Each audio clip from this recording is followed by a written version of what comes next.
Hello बच्चों, मैं आपकी मुक्ता मैम स्टैंडर्ड 3 के बच्चों के लिए हिंदी व्याकरण से एक नया लेसन स्वर और मात्राएं पढ़ाने के लिए आई हूँ। तो आपको समझाने के लिए यहाँ पर मैंने एक चार्ट तैयार किया है जिसमें मैंने स्वर, मात्राएं और शब्द लिखे हैं जिससे कि आप अच्छे से इनको समझ सकेंगे। तो देखिए, सबसे पहले मैं आपको बताना चाहूंगी कि स्वर कितने प्रकार के होते हैं। स्वर 2 प्रकार के होते हैं, ह्रस्व स्वर और दीर्घ स्वर। ह्रस्व स्वर को हम छोटे स्वर भी कहते हैं। जिन स्वरों को बोलने में समय कम लगता है वो हमारे ह्रस्व स्वर हैं। दीर्घ स्वर, इनको हम बड़े स्वर भी कहते हैं। जिन स्वरों को बोलने में समय ज्यादा लगता है वो हमारे दीर्घ स्वर कहलाते हैं। तो देखिए, यहाँ पर मैं आपको समझाती हूँ। अ, इ, उ, ऋ, ये हमारे ह्रस्व स्वर हैं। क्योंकि आपने देखा होगा इनको पढ़ने में मैंने कितना कम समय लिया था। अब आ, ई, उ, ए, ऐ, ओ, औ, ये हमारे दीर्घ स्वर हैं। इनको पढ़ने में मैंने समय ज्यादा लिया। अंग, आह, ये हमारे अयोगवाह स्वर कहलाते हैं क्योंकि हम इनका प्रयोग स्वर और व्यंजन दोनों में ही करते हैं। अब आप स्वरों की मात्राएं समझिए। अ, इसकी कोई भी मात्रा नहीं होती है, इसलिए इससे बनने वाले शब्द हम कैसे बनाते हैं। हमने यहाँ पर 2 व्यंजन और 3 व्यंजन को जोड़कर जो शब्द लिखे हैं हम उसका उच्चारण कैसे करेंगे। कल, बल, कमल। आ, इसकी मात्रा हम सीधी लाइन के रूप में लगाते हैं। जब ये किसी भी व्यंजन के साथ जोड़ दी जाती है तो हम उसका उच्चारण कैसे करेंगे। यहाँ पर देखिए, का पर मैंने आ की मात्रा को जोड़ा है तो हम का उच्चारण कैसे करेंगे। का, म, क्योंकि मां पर कोई भी मात्रा नहीं है तो दोनों को मिलाकर हम कैसे पढ़ेंगे। काम, यहां देखिए, राम, आसन। ओके। ई, इसकी मात्रा सीधी लाइन के ऊपर एक मात्रा। जब हम ई की मात्रा किसी भी व्यंजन के साथ जोड़ते हैं तो हमेशा ये उसके बाईं ओर से आती है। यहाँ पर देखिए, का पर मैंने छोटी ई की मात्रा को जोड़ा है। अब का पर जब मैंने इस मात्रा को जोड़ दिया है तो मैं इसका उच्चारण कैसे कर रही हूं कि। समझ में आया। अब पूरा शब्द हम कैसे पढ़ेंगे। ता पर आ की मात्रा को कैसे पढ़ेंगे। ता, बा पे कोई मात्रा नहीं है तो हम देखिए किस तरह से इसका उच्चारण करेंगे। किताब, किरण, हिरन।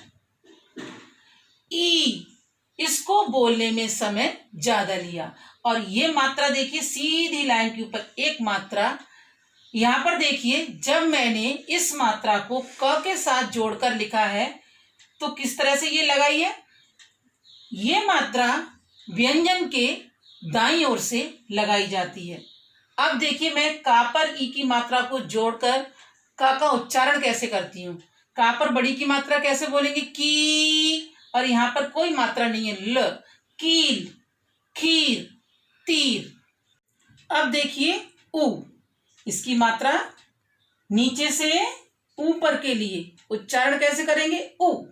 अब यहां पर देखिए, का पर मैंने उ की मात्रा लगाई है। उ की मात्रा हमेशा व्यंजन के नीचे आती है।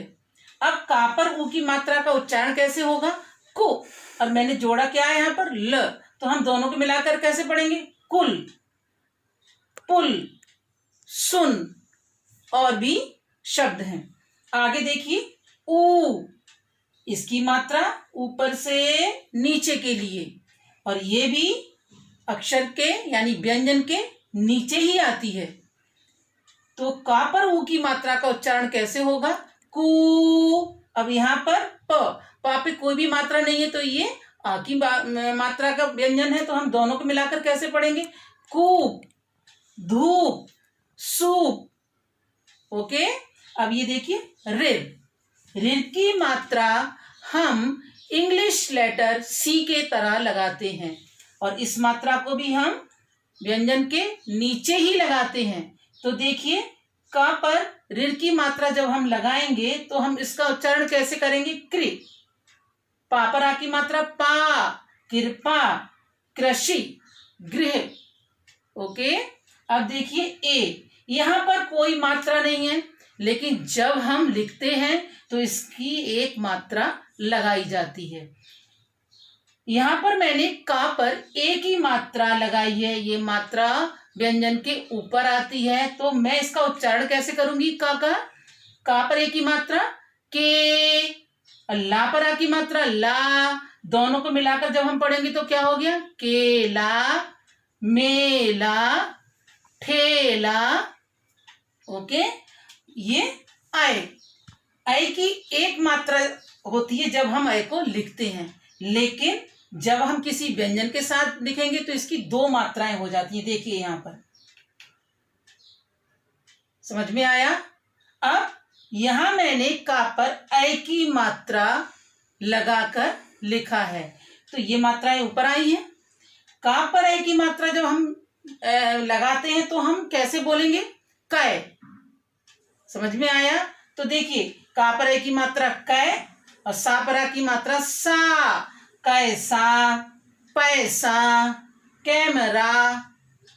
ठीक है, अब देखिए ओ, एक सीधी लाइन के ऊपर एक मात्रा, उच्चारण कैसे करेंगे? ओ। अब इसी मात्रा को हम क से जोड़कर कैसे बोलेंगे? देखो ये का पर ओ की मात्रा कोट, चोट, भोला। औ की मात्रा एक सीधी लाइन के ऊपर दो मात्राएं। अब यहां पर मैंने का के साथ औ की मात्रा को जोड़ दिया है, तो का पर औ की मात्रा कौ, और ये क्या है? बड़ा आ। दोनों को मिलाकर देखो कैसे बोलूंगी मैं? कौ आ। यहां पर ला पे ओ की मात्रा लो, और यहां पर का पर बड़ी की मात्रा की। दोनों को मिलाकर देखो, लो की। उच्चारण समझ में आया? आगे क्या है? चौकी।